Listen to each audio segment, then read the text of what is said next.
So she agrees that she's not gonna tell nobody, but she told me she still has to tell her manager, the director of the department. And I was like, yeah, that's fine, but I don't want nobody else to know about this. Like, can we just keep it on the wrap?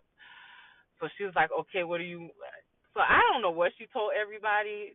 I kind of forgot what she told everybody, but I think she told people that I ended up, having, you know, needed to take absence or whatever.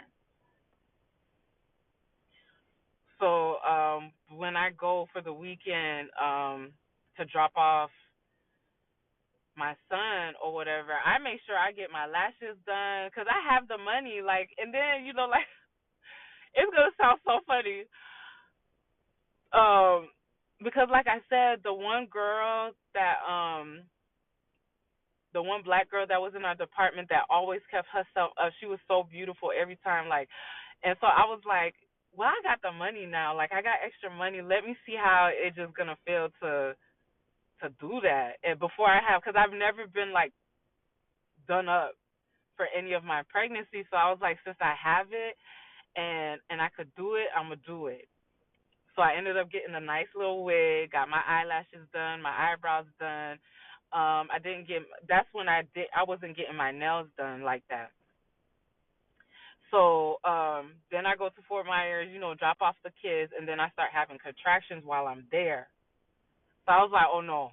In the middle of the night, I said I gotta go, like, because I'm starting to have contractions, and then I don't, like I literally just signed the lease, so I already had the keys and everything to the new apartment. It was the duplex, but it was like an upstairs, downstairs thing. So it was a 4 bedroom, 2 bath.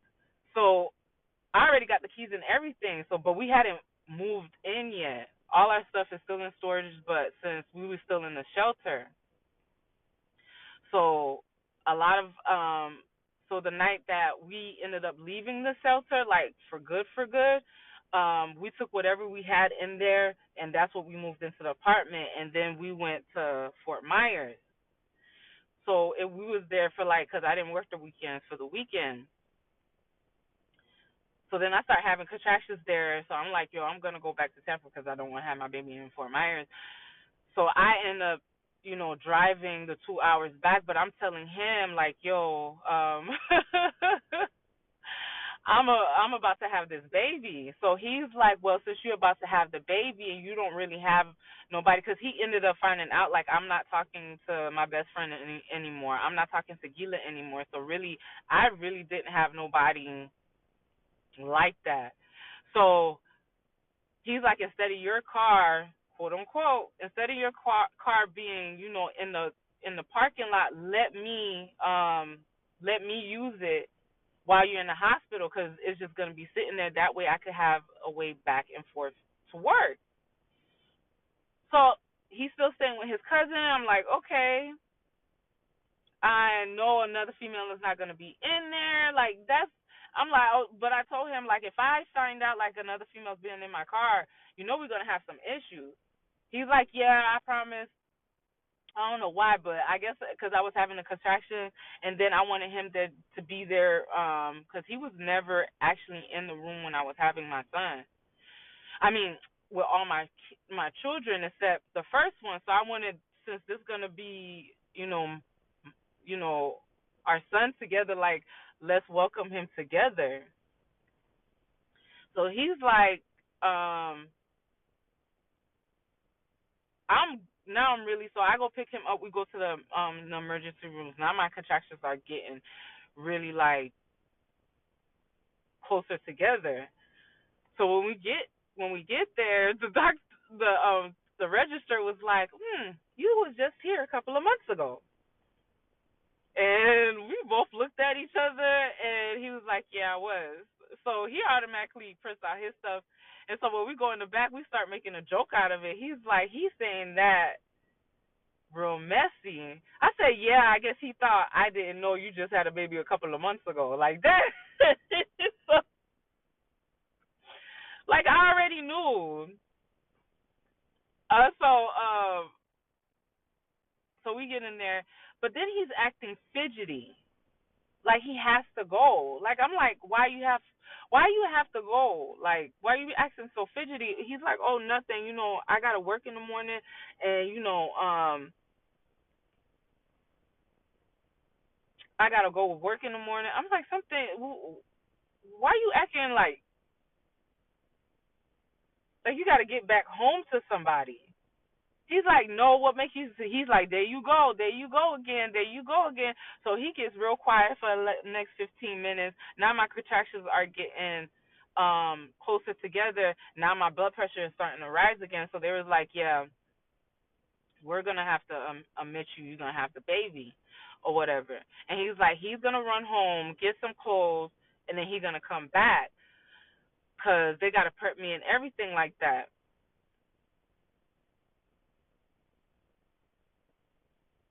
So how about right when my water ends up breaking? That's my first time experiencing water breaking.